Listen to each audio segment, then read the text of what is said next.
This is the bridge to nowhere, and as you can see, it goes nowhere. It's in the middle of nowhere. Stick around and I'll tell you how to get here, what roads to take, where to park, how to get back here, and what you can do when you get here. Hey, Woodglue here, and this weekend's adventure is taking us up into the East Fork Canyon above Azusa, California. This is kind of a favorite summertime hike of mine. It's 5 miles in and 5 miles back out. You can spend the night out there, or you can just make a day hike of it. But what it does is take you up to the bridge to nowhere, and this is literally a huge bridge in the middle of nowhere. But we have Gustavo joining us, and he's going to meet us at the Rincon Station, which is right off of the Azusa Boulevard at the 210 freeway.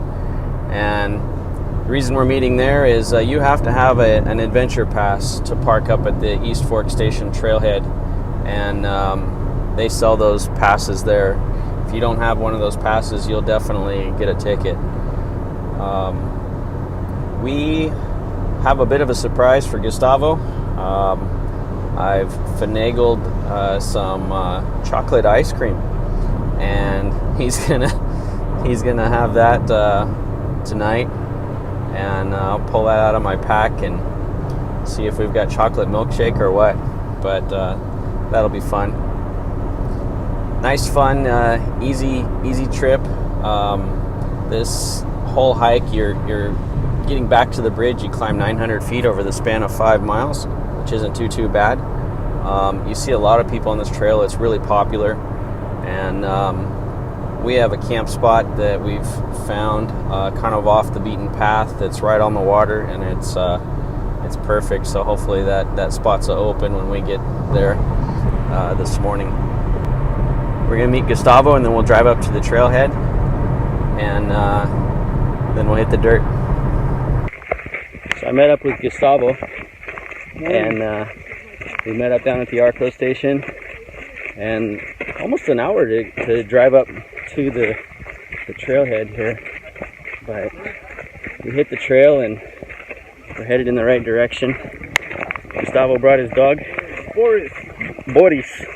Or in English you say Boris.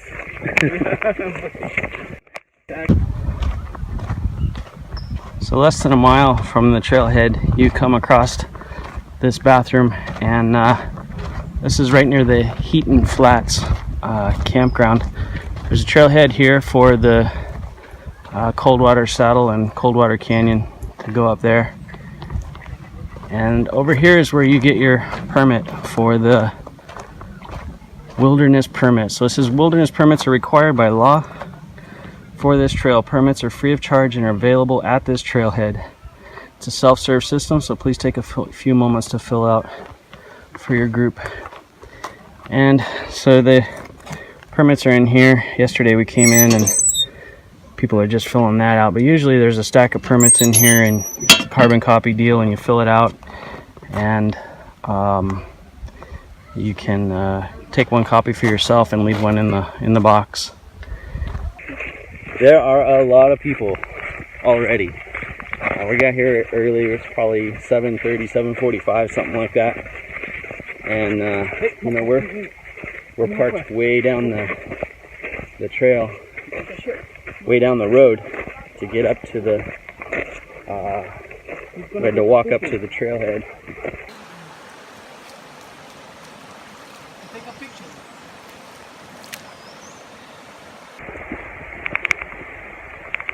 So this trail is cool. Hiking back here on the water the whole way. There's a lot of shade in the morning, and these trees are tall enough you'd even have shade in the afternoon. It just it warms up pretty good back here, so it's good to have that water there when you can have it, when you need it.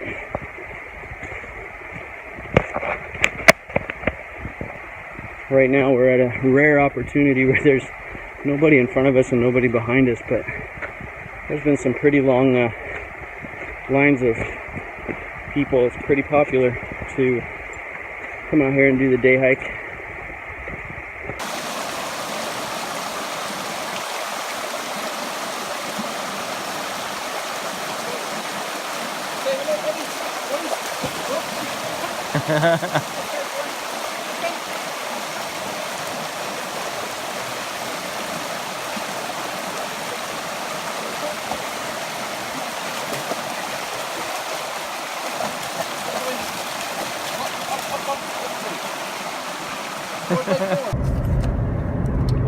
In the description down below, I'll provide the driving directions and street signs, where to turn, and stuff like that. And just remember that in Southern California, campfires are not permitted. Leave no trace. You know, there's lots of toilet paper out there, but that's not appropriate. Dig a cat hole, bury your toilet paper. Also, you need a campfire permit in order to operate a gas canister stove. This is a backpacker stove.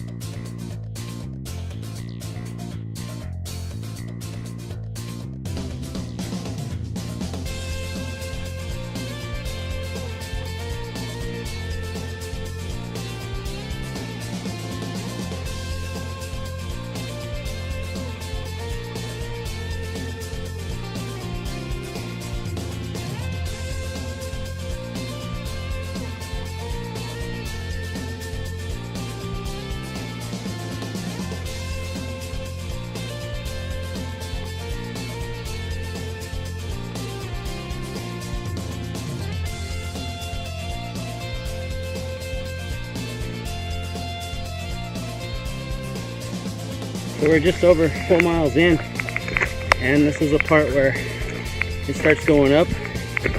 You're climbing a little bit the whole way, but the incline about doubles for this last mile. There's a trick when you cross the valley floor down there.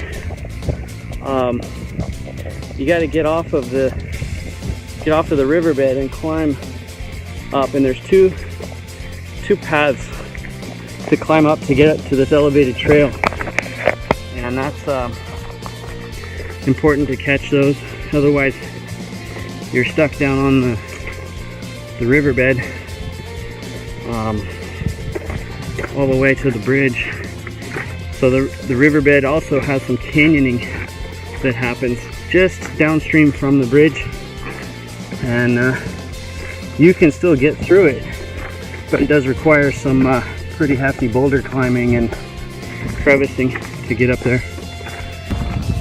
You can see the bighorn sheep tracks on that gravel slide on the other side. Also right here in the center of the screen.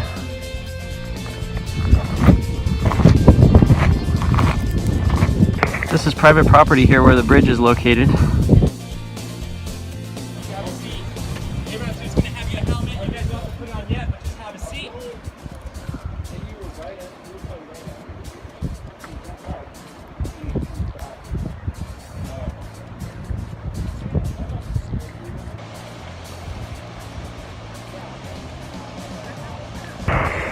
So the bridge is right up there.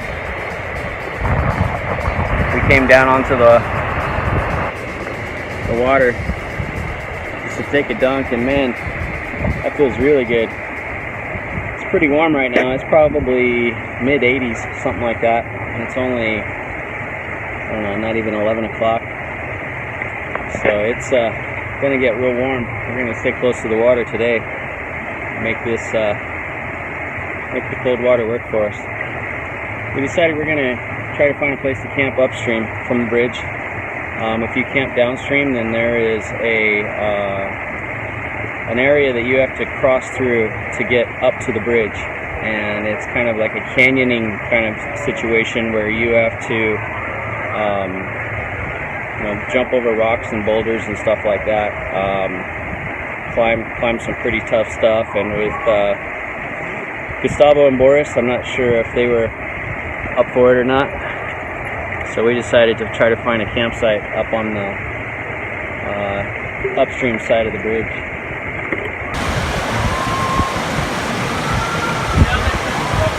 The creek has some murky water. I think it's because the big rains that came through at the monsoon last weekend.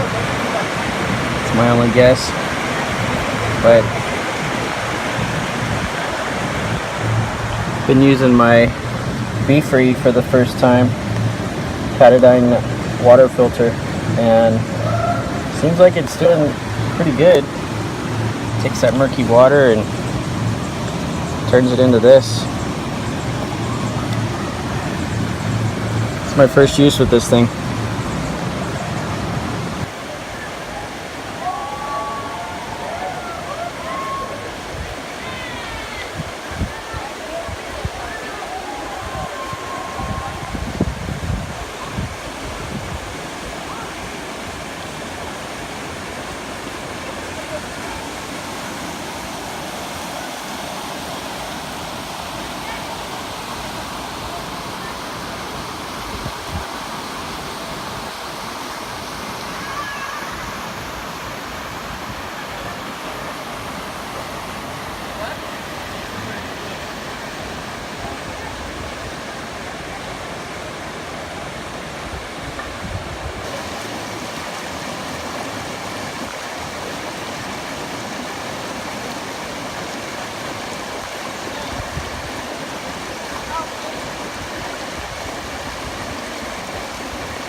So we just walked upstream a little ways and we found a nice little campsite here.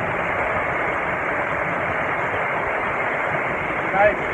There's a couple guys that were hanging out here and they said, we're leaving in a half hour and you guys can have this to yourselves. So we said, this is cool. What happened was Boris ended up wanting to be in the shade. So he ran down here and that's how we ended up talking to these guys. So this is home for the night.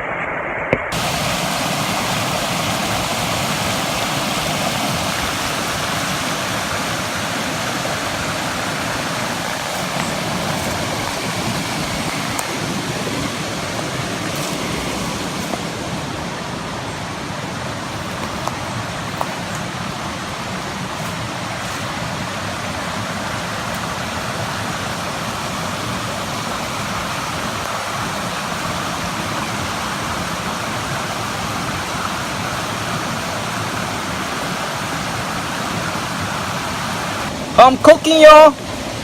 I'm cooking, y'all. I'm cooking, y'all.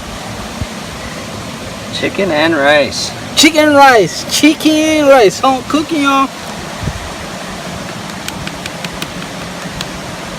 So campfires are not allowed, but the gas furnace is allowed if you have a California campfire permit. Campfires aren't allowed because we're in Southern California. They're not allowed anywhere. Nothing is allowed in Southern California.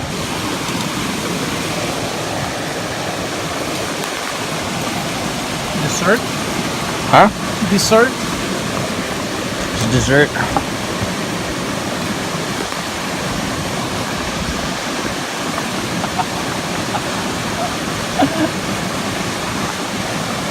It is ice cream. On the trail. Shit.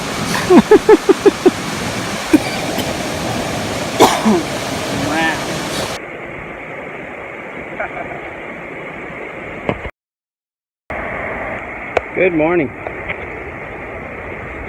It was a beautiful night last night. And we're walking out of camp.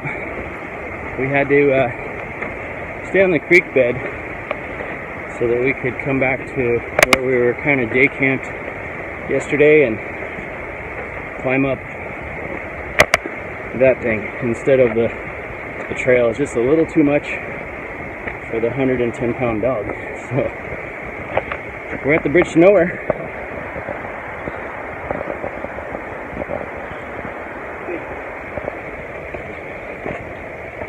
Cool stuff. Nobody's here yet, which is kind of rare to see this place so quiet like this in the month of July.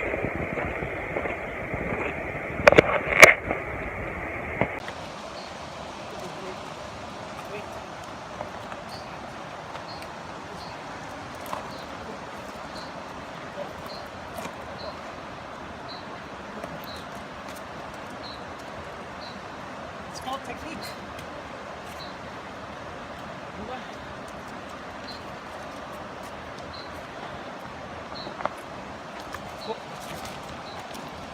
Technique, motherfuckers. How do I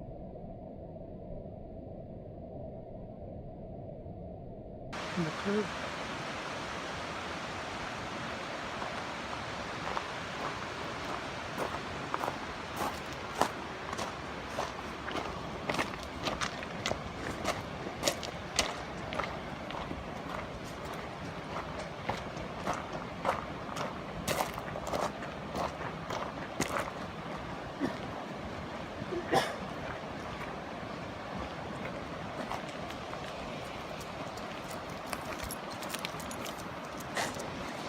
Explorers. Explorer.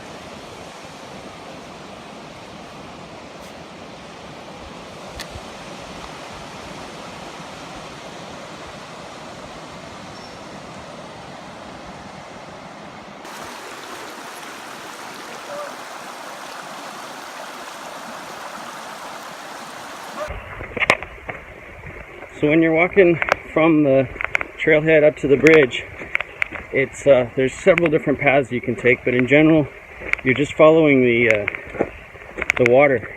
So water's flowing downhill towards you and you're walking upstream. So whatever trail you're on, just make sure that you're headed in the upstream direction when you're crossing or when you're headed to the bridge, opposite when you're coming back. There's plenty of people around, so you can almost follow the herd on a summer weekend. But there is a lot of water crossings, and we always elect to keep our shoes dry on the way in, and then with a couple miles, 3 miles left on the way out to the car, we'll stop skipping over rocks and stuff and start walking in the water.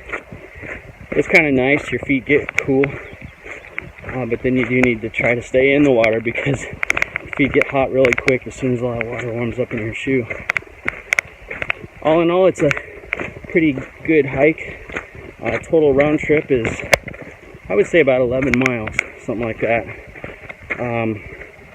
We always do some crisscrossing and stuff like that adds to the miles. Take side routes up to little waterfalls and stuff like that, but all in all about 11 miles. 900 feet climb from the car to the bridge, and then obviously back downhill from the bridge back to the car. This is called Swan Rock, and it's just a couple miles in from the trailhead, and you can see why it's called that. It's on the west side of the trail.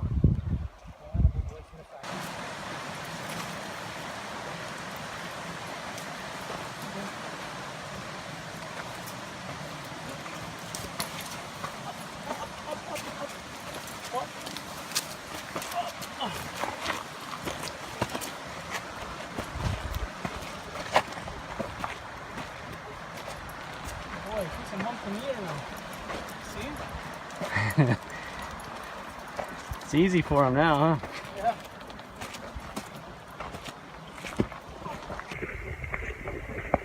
How cool is that to come across somebody you know out here? I was walking along and a group of people sitting off to the side of the water. They call my name and turn around, and it's my buddy Matt. And he was out here with his mom and a family friend, Rachel. Good to meet those guys because I had always known of them, through Facebook or whatever. And Matt's family, I know several of his clan, and was good to meet his mom and put a face with a name. I was definitely surprised. This has been a great trail for me. I haven't been coming back here too often, just a couple times a year, but once upon a time this trail held my longest day miles, like 11 or 12, something like that. And it's pretty cool to come back out here again and take a break from the Pacific Crest Trail and do some different stuff. My bee-free water filter actually came out of invention because the dirty water bag leaked on my Wrightwood hike. That's when we hiked up to mile, I want to say 369, something like that. We ended just below Baden-Powell.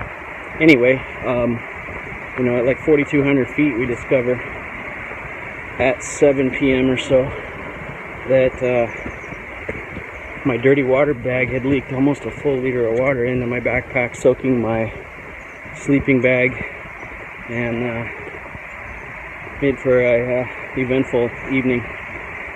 Anyway, out with the old and in with the new. The Bee-Free is my new water filter of choice. I kind of like it. Spent some time with it on this trip, maiden voyage, and it's pretty cool.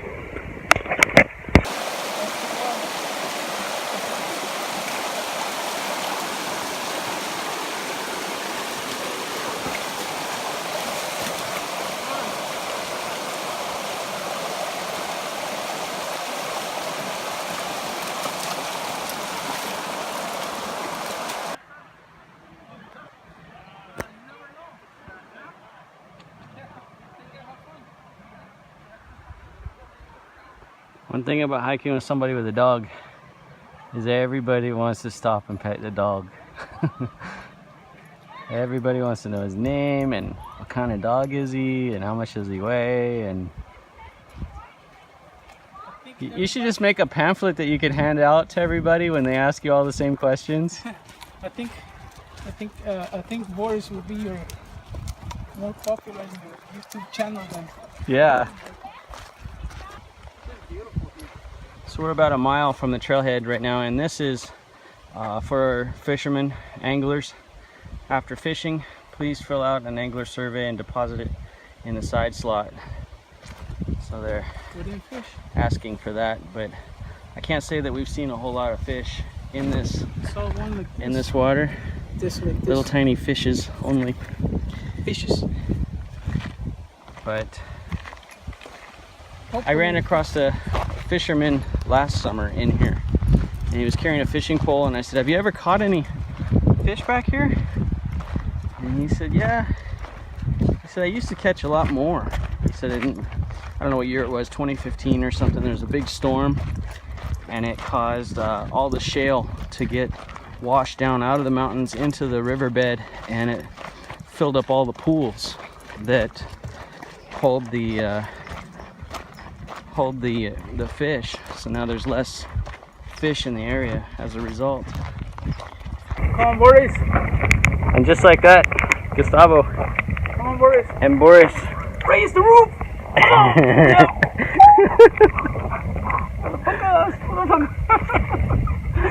crazy dog. We're done. Finito. Walking to the car now, and That's great. it's a good hike. Beautiful area back there. The river has water in it almost, I think it's all year round. I've never been here and not seen water in it. I've been here in, you know, September after the long hot summer kind of thing. And this is a nice place to hike in the summertime when you need to get away from the hot temperatures. You know, you're either up at the 9,000, 10,000 foot Baden-Powell, San Jacinto areas, or you're down on the water trails like this. And this is definitely good. Until the next time.